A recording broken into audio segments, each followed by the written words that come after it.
दीपोत्सव के अष्टम संस्करण के आज के इस कार्यक्रम में हमारे बीच में उपस्थित केंद्रीय पर्यटन एवं संस्कृति मंत्री माननीय श्री गजेंद्र सिंह शेखावत जी, उत्तर प्रदेश सरकार में मंत्रिमंडल के मेरे वरिष्ठ सहयोगी उप मुख्यमंत्री श्री ब्रजेश पाठक जी, जल शक्ति मंत्री श्री स्वतंत्र देव सिंह जी, कृषि मंत्री और जनपद के प्रभारी मंत्री श्री सूर्य प्रताप शाही जी, प्रदेश के पर्यटन एवं संस्कृति मंत्री श्री जयवीर सिंह जी,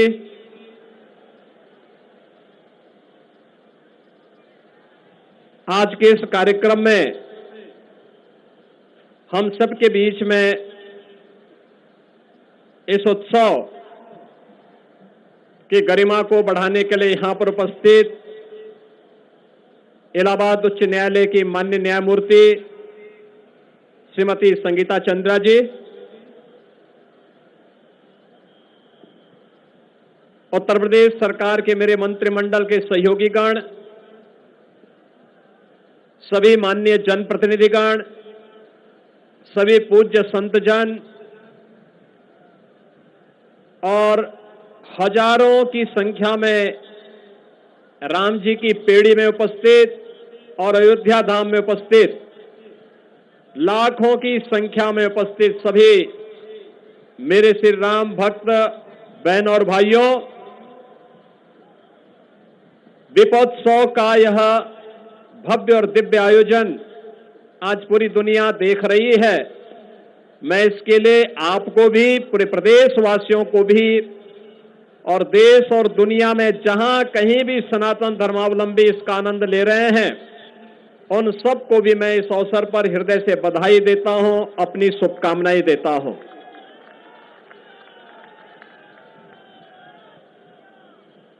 सनातन धर्म दुनिया का सबसे प्राचीनतम मानवता का धर्म है।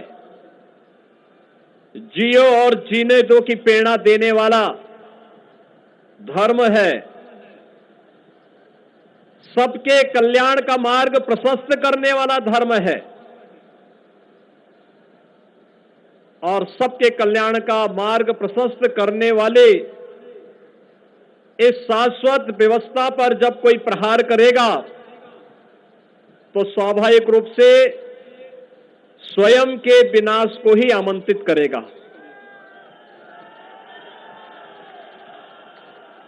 वे ताकतें जो आज भारत को कमजोर करना चाहती हैं, वे समाज को बांटने का काम उसी रूप में कर रहे हैं जैसे कभी त्रेता युग में रावण और उसके अनुयायी कर रहे थे। बहनों और भाइयों, नाम का अंतर है। काम उस समय भी उनका बांटने का था, आज के वे लोग भी उसी रूप में कोई जाति के नाम पर, कोई क्षेत्र के नाम पर, कोई भाषा के नाम पर, कोई परिवार के नाम पर समाज को बांटने का जो कुत्सित प्रयास हो रहा है, इसके माध्यम से राष्ट्रीय एकता और अखंडता को चुनौती दी जा रही है। ये दीपोत्सव हम सबको एक नई प्रेरणा देने का एक अवसर है।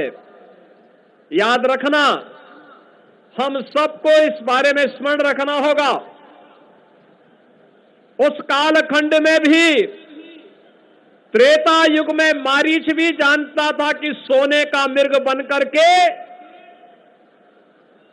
मेरी क्या दुर्गति होने वाली है। उस समय इंद्रजीत और कुंभकर्ण भी जानता था कि श्री राम से दुश्मनी की क्या कीमत चुकानी पड़ेगी। और स्वयं रावण भी जानता था कि राम स्वयं जगत नियंता, स्वयं श्री हरि विष्णु के ही अवतार हैं। राम से दुश्मनी जगत जननी मां भगवती जानकी का अपहरण की कीमत उसे किस रूप में चुकानी पड़ेगी। लेकिन जाके प्रभु दारुण दुख दीना, ताके मति पहले हर लीना। और यही त्रेता में हुआ था।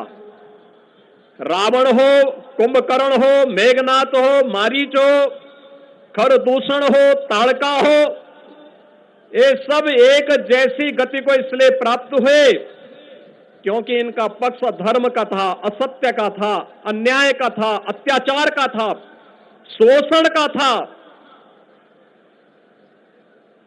और आज भी राजनीति के लिए सेम बने हुए कुछ लोगों के पितरों को राजनीति के नाम पर चाचा और काकाओं की इस जमात को भी मालूम है कि देश और समाज के लिए उनके जो कृत्य हैं वह कहीं भी किसी के लिए, न वर्तमान पीढ़ी के लिए न भविष्य की पीढ़ी के लिए ही उचित होंगे, अच्छे होंगे। लेकिन उनकी दुर्गति होनी है, इसलिए वे लोग भी आज फिर वही कार्य कर रहे हैं, बांटने का काम, आपस में विभाजन करने का काम, ऐसे ही लोगों को प्रश्रय देने का काम कर रहे हैं जो कार्य कभी रावण ने किया था, जो कार्य कभी दुर्योधन और दुशासन ने करने का किया था। और उसके परिणाम क्या हुए थे, यह हर कोई परिणाम के बारे में जानकारी रखता है। ये दीपोत्सव का एक कार्यक्रम जहां हमको दीप से दीप जलाने की, सामाजिक और राष्ट्रीय एकता को संबल प्रदान करने की नई प्रेरणा प्रदान कर रहा है, वहीं साथ ही साथ सामाजिक एकता के माध्यम से राष्ट्रीय एकता को संबल प्रदान करने के लिए भी एक नई प्रेरणा प्रदान कर रहा है। रामायण का यह दृश्य, प्रभु श्री राम का अयोध्या आगमन के उत्सव के रूप में दीपोत्सव का यह आयोजन इसी श्रृंखला का हिस्सा है।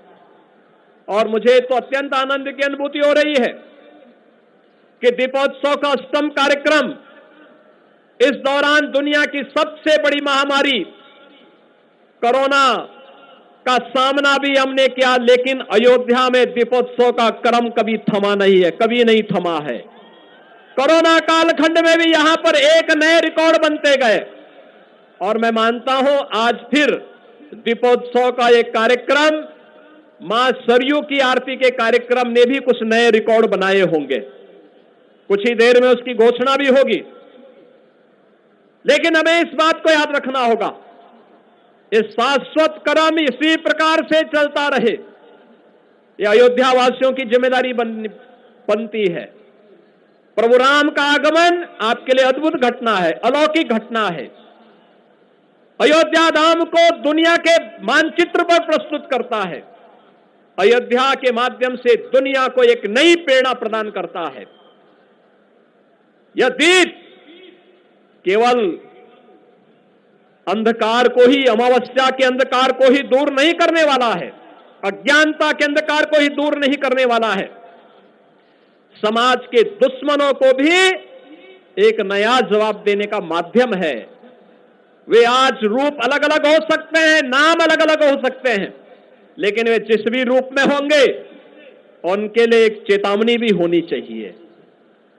ये दीप केवल अंधकार के तमस को दूर करने का माध्यम नहीं, अज्ञानता के तमस को दूर करने का माध्यम नहीं, अन्याय, अधर्म और अत्याचार के तमस का भी विनाश करने वाला साबित होना चाहिए।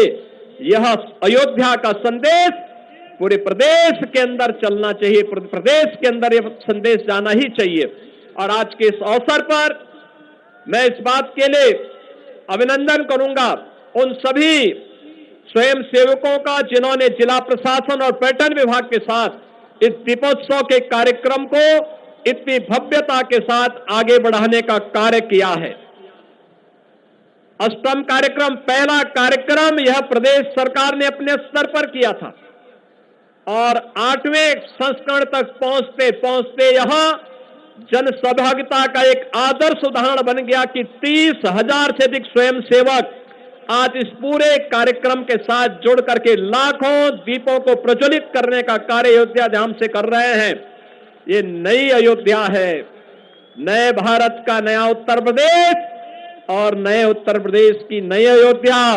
ये नई अयोध्या दुनिया को सबसे सुंदरतम नगरी, प्रभु राम की सुंदरतम नगरी के रूप में स्थापित करने वाली अयोध्या है। इस अवसर पर आप सबको, पूरे प्रदेशवासियों को मैं दीपोत्सव की अपनी बधाई देता हूं, अपनी मंगल में शुभकामनाएं देता हूं और आप सबका आह्वान करूंगा।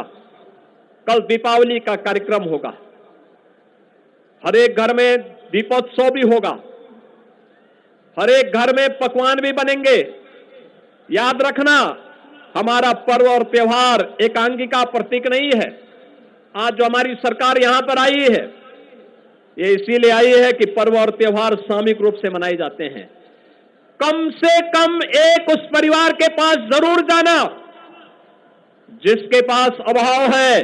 आप उसके अभाव को अपने भाव के साथ जोड़ करके दीपावली के आनंद को और अच्छे ढंग से आगे बढ़ाने का कार्य अवश्य करना। हर घर में दीप जलना चाहिए, प्रदेश के हर घर में दीपोत्सव का आनंद होना चाहिए। इस विश्वास के साथ आप सबको दीपावली की ये ढेर सारी बधाई और मंगल में शुभकामनाएं। शांति और सौहार्द के रूप में हम इस पर्व और त्योहार को मनाएं। अयोध्या का ये संदेश पूरे प्रदेश के अंदर हर सनातन धर्मावलंबी के पास पहुंचना चाहिए।